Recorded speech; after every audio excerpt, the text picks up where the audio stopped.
it shed a bad light on Union. It's something that everybody's going to always remember. I mean, I'm sure for years to come they're going to still remember that. But it's something that we have to put behind us and move forward as a community. And we know it's bad and it happened, but we have to forgive. Don't mean we have to forget it, but we will forgive. Is that tough when these anniversaries come up? I imagine 10, 20, 25. Yeah, now we're at 30. Well, it's tough. I mean, because it's brought up again. But I mean, it's got to be tougher on David, because he's had to live with this all his life now, and I'm sure it's tough on him to have it brought up again and bring back old memories and stuff. But I know he's had to move on, but you're not going to forget it. Never will. Has Union County moved on from it? Union County has grown, since that. It took a while to get back on path, get back to some type of normalcy that we had to have. And once we got back, we've grown over the years. And like I said, the people, they haven't forgot about it, but they've moved on. And it's, for a while, it held Union back, I feel like. But like I said, as time changes and we go on and put it in the past, and it helps us move forward and be a better community. Is this a tight-knit community? Is this the type of community where, like, maybe even before this incident, a lot of people would have known Susan and David Smith here in town? It is. It's like that. I mean, this in Union County, just about everybody knows everybody. Everybody's kin to somebody. So it's it's a real close community. We've got our population around 28,000 people, and we're a big county, but we're spread out land mass. But as far as the communities go, people you see everybody, and you pretty well know just about everybody, and that's why everybody knew her family, and it was a lot of emotions from people who knew her, and so that was a big thing. I guess I should have asked, did you know Susan? Did you know David before any of this? No, I didn't know Susan. Actually, David worked at Winn-Dixie. And at that time, I had a part-time business, and we took care of that area. And I knew who he was when he worked there. That was all I knew about him. After Susan Smith, there was Andrea Yates. There have been other big cases.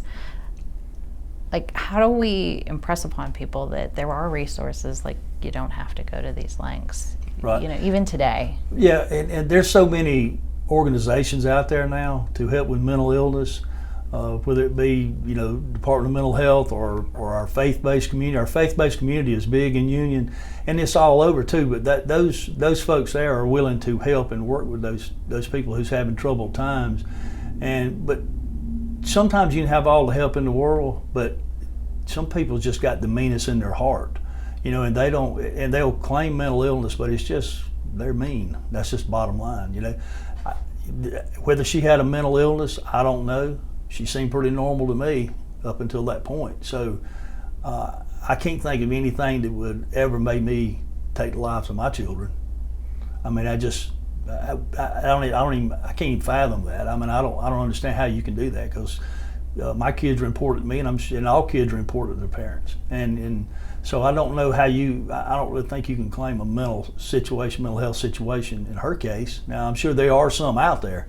There's definitely some out there, and I'm sure they've been diagnosed and they have had the testing or whatever they're going to do to say that. But there's a lot of, like I said, there's a lot of organizations that will help people with mental issues. So is this just cold, brutal murder?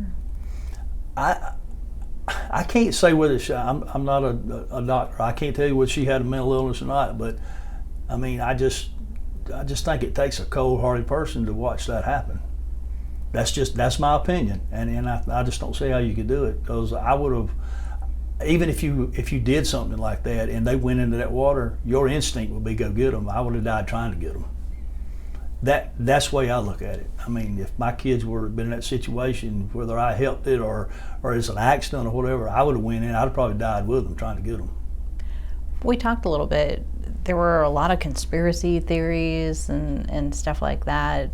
Kind of when all of this happened, of course there were searches done. There was a search at the lake. They just didn't think the car had made it that far, right? Right. Yeah, they actually searched it one time before, and then I guess it's just they didn't account for the flotation of the vehicle and taking it further out. And so I think that's why it was missed the first time. They didn't locate it. So, but you know, the technology we have today with the underwater drones and stuff like that, if we would have had that in '94, then it might have been a different case. We might have found them sooner. You know, they wouldn't have been alive, but we would have found them sooner. But you know, they give us every resource in Union County that I'm aware of, and I'm sure you know Sheriff Wells will tell you the same thing. It was made available to the sheriff's office at the time for every resource, whether it was military or state or federal, you know, assets. I'm sure they were offered. Yeah. Yeah, I guess that's one change, that technology and everything has progressed. Are there other changes that you kind of see in the community since when this happened that might help in a situation today? No, I mean, it's just, like I said, you know, it's going to bring up some more memories, but I think we'll overcome that, and I think everything will be good. But we're going to move on anyway, I'm sure. Yeah. You still have evidence from this case, here at the sheriff's office. Yeah, we have to. As long as she's incarcerated, we will keep the evidence. We have it stored. Yeah, we sure do. Do you have to go back and maybe pull out some of this evidence? Like, what happens with this parole hearing? Well, I mean, I don't think they would ask for any evidence. I mean, it's basically she's been convicted, and it is what it is. But we have to keep that evidence just in case there's some type of motion being made, or it goes back to court for some reason, early release or something. Anything that would be pertaining to the court situation.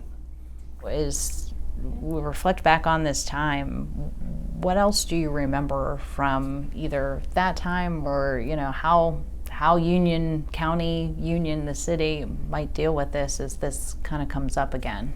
I think it'll be interesting to some people, the younger people that have heard about it but never really took the time to look into it. I'm sure with her coming up for parole and you know, interviews like this one, that they're going to watch and they're going to ask more questions and probably look into it, and they'll probably ask their parents about it. You know, because it's like most of the people that work for me here in the sheriff's office, they were either small children at the time, or even I was talking to one girl. She was actually pregnant at the time, because I just asked her about it. She was pregnant at the time with her first child, you know, when all this happened. So it left a mark on some of the people of Union County, and I think with all this coming up and her coming up parole, there'll be a lot more questions. I don't think it's going to bring up anything bad for Union County. It'll just bring up old memories, and hopefully that'll go away with the.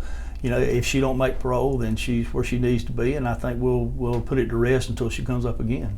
I know it created a little division in the community when all of this happened because of who she accused of doing it. Right. She accused a black man. That's correct. Of carjacking her. Mm-hmm. And that did kind of create a divide. Has that changed, or has that divide been at the time that happened, there was some divide and divisiveness, but as we moved on as a community and as Union County, we've moved on. We don't have that problem here. That's not something that we even think about around here. I mean, it is what it is. She made that accusation. It was wrong, but I think after time of getting that settled and let's moving on with it, we don't have that problem. The division's not here now. We have a great community relationship with the sheriff's office and the other communities. No matter what community it is, I mean, that's what we do. We work hard in the community to make Union a safe place to live. That's our goal here. Our goal is not to have division and to make enemies. We don't want to put people in jail. We want to be in the community and work with them. But some people cause that for themselves. But as far as that being a problem in Union County, I don't see it at all, because that is important. That is important that we get in the community and work together as one and not pull from one side to the other. We don't do that.